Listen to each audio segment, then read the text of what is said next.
میتہ دو طریقے سے ہوتا ہے، دو قسم کا، ایک حقیقی ہے جیسے گیدڑ، بلی، کتا، شیر، چیتا، یہ سب میتہ ہے، مردار ہے۔ اگر کسی نے بسم اللہ اللہ اکبر پڑھ کر ذبح کیا تب بھی گوشت ناقابل استعمال ہے، پاک ہو جائے گا، حلال نہیں ہوگا۔ اور ایک میتہ حقیقی نہیں ہے، حکمی ہے، گائے ذبح نہ ہو سکی، بھینس مجوسی نے ذبح کی، بکری کسی بدعتی درگاہوں کو پکارنے والے نے ذبح کی، مرغی کسی نے بغیر بسم اللہ پڑھے ذبح کی۔ یہ ہے میتہ حکمی، یعنی تھی تو حلال چیز مگر حرام طریقے سے ذبح کی گئی، اس لیے ناقابل استعمال ہے۔ تو میتہ کے اندر اپنے پاس لکھو، اس کی دو قسمیں، ایک حقیقی جیسے جانور جن کے نام لیے، اور ایک حکمی، حقیقی مردار تو نہیں ہے، گائے بکری بھینس حلال ہے مگر غلط طریقہ استعمال کیا گیا، جھٹکا دے دیا، گلا نہیں کاٹا لیکن خون ہی نہیں نکلا، اور داجی ارباب بچ گئے، وہ رگے اب آ گیا، وہ بھی مردار و حرام۔ اور دم سے مراد ہے بہتا ہوا خون۔ ایک بڑے عالم مناظر تھے تو وہ لوگوں کو تقریر میں کہتے تھے کہ یہ گوشت لا کے اس کو دھویا کرو، خون لگاؤ، گوشت تو دھلتا ہی ہے، ایسا کون پکاتا ہے؟ لیکن مولانا قاری مفتاح اللہ صاحب بیٹھے تھے تو فراغت پر انہوں نے کہا کہ غلط بات کر رہا ہے، وہ خون حرام ہے جو بہتا ہو، نفس سے خون حرام نہیں، یعنی جانور کا، انسان کا تو ایک قطرہ بھی پیشاب پاخانے کی طرح ہے، اور حلال جانور کا وہ خون جو رگوں سے نکلے وہ مردار و حرام نجس ہے۔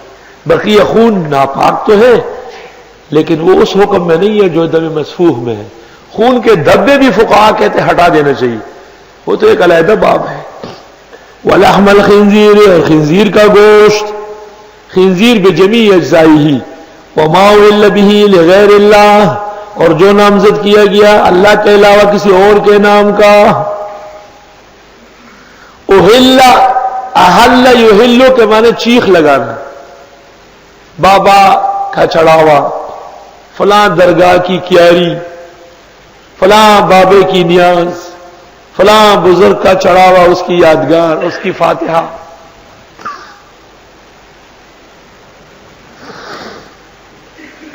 قال العلماء، تفسیر کبیر کی عبارت ہے، قال العلماء لو ذبح مسلم ذبیحۃ وقصد بها التقرب الى غیر اللہ، علماء کہتے ہیں اگر مسلمان نے ذبح کیا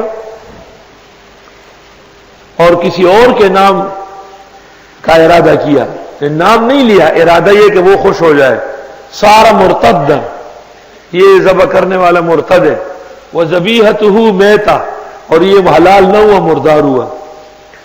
تفسیر روح البیان جلد 1 صفحہ 277،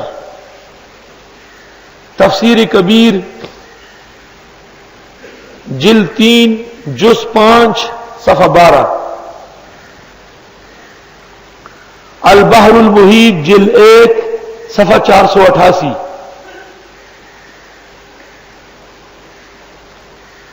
فتاوی شام جلد 2 صفحہ 128،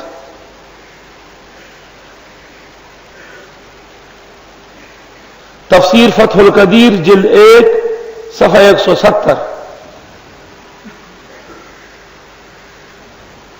یہ میں نے چند کتابیں جو تفسیر کے کائنات میں معتبر ہے اور فقہ کے ان کے نام لیے، ورنہ تمام کتب حنفیہ غیر حنفیہ حدیث تفسیر اور فقہ میں ہے کہ کسی بھی درگاہ اور مزار کے نام کی نیاز اگرچہ بوقت ذبح اللہ کا نام لے تب بھی وہ مردار و ناقابل استعمال، اور ایسا کرنے والا مرتد، اور وہ ذبیحہ مرتد کا ہے، مردار ہے۔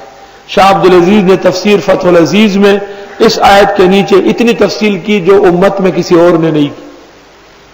پنجاب کا وہ مشہور بدعتی پیر مہر علی شاہ گولڑوی، اس کو برداشت نہیں ہوا، اس نے ایک رسالہ اس کے جواب میں لکھا، الکلمۃ العلیاء فی تفسیر ما احل بہ لغیر اللہ۔ اس کے لیے اتنا کافی ہے کہ پیر میر علی شاہ کو مولانا احمد علی محدث سہارنپوری نے دور حدیث سے 3 مرتبہ نکالا ہے، فتاوی مہریہ کے مقدمے میں لکھا ہے۔ مولانا احمد علی صاحب سہارنپوری جنہوں نے بخاری کا حاشیہ لکھا ہے، مولانا قاسم صاحب کے بھی استاد ہے سب کے، باقاعدہ ہاتھ جوڑے اس طرح 200 آدمی دورے میں سے حضرت نے ایسے ہاتھ جوڑے کہ مجھے نظر آتا ہے کہ آپ سے بدعت کا ایک بہت بڑا دریا نکلنے والا ہے، میری طرف نسبت ہوگی، یہاں سے چلے جائیں۔ پیر میر علی صاحب کو کہتے ہیں کہ اس زمانے میں ان سے بڑا محدث ہی نہیں تھا، تو میں چپ کی دور بیٹھتا تھا، حضرت کو پتہ نہیں چلتا تھا، طلباء کی عادت نہیں تھی شکایت کرنے کی، میں نے دورہ کر لیا ہے، استاذ کو راضی نہیں کر سکے۔ بریلوی اس کو کہتے ہیں قبلۃ العالم، ماشاء اللہ، ان کا مزاج یہ ہے۔ فضل حق خیر آبادی، اس کا لڑکا ہے عبدالحق خیر آبادی۔ احمد رضا خان کو نواب بریلوی نے کہا کہ میری خواہش ہے کہ تم منطق بھی تھوڑا پڑھ لو، تو ان کے پاس چلے گئے۔ حضرت نے پوچھا مولانا عبدالحق صاحب خیر آبادی نے کیا کام کرتے ہو؟ کہا رد وہابیہ۔ تو مولانا نے کہا شرح تہذیب پڑھیے، کہ عقل ہوتی تو ایسا جواب نہ دے دینا۔ تو اس نے جواب دیا مولانا عبدالحق صاحب کو کہ آپ کے ہاں قاضی اور حمداللہ کے بعد شرح تہذیب پڑھائی جاتی؟ مولانا عبدالحق صاحب نے نواب کو کہا کہ یہ تو پڑھا ہوا ہے، اس کو واپس بھیج دیجیے اور نہیں پڑھے گا۔ اپنے مشائخ اور اساتذہ کے ساتھ ان کا برتاؤ یہ ہے، دوسروں کو آداب سکھانے والے۔ ان کی شکل آؤ آئینے میں دکھاتا ہوں، مجھے معلوم ہے چلے گا۔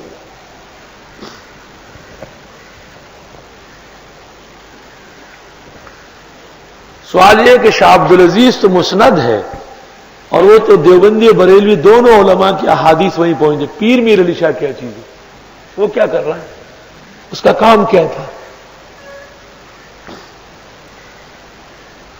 ٹھیک ہے اس نے مرزا کا مقابلہ کیا، لیکن مولانا حسین علی صاحب کا بھی مقابلہ کیا، موحدین کا بھی بدترین دشمن تھا۔ جہاں اس کی سیف چشتیاں اچھی کتاب ہے، وہاں اس کا فتاوی مہریہ زہر سے بھرا ہوا ہے۔ گو وہ تمام مسائل میں بریلویوں کا ہم نوا نہیں ہے، مسئلہ علم غیب میں معذرت کی ہے کہ اللہ کے سوا کسی کو نہیں ہے۔ یہ ان علماء کی کام کی بات ہے جو دورہ کر چکے ہیں۔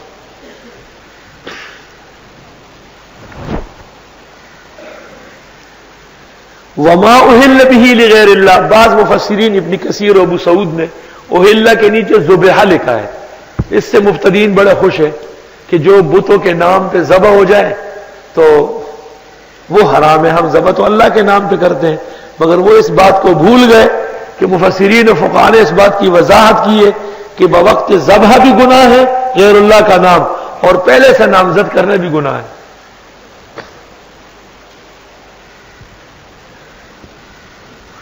عام طور پر لوگ سمجھتے ہیں کہ یہ دیوبند کا اختلاف ہے، اس میں دیوبند کی ایک کتاب کا بھی اب تک میں نے حوالہ نہیں دیا۔ ہم اہل سنت پہلے سے ہیں، دیوبند نے تو اس کو قرآن و سنت کے قریب کر دیا اور مجاہدانہ شان پیدا کی۔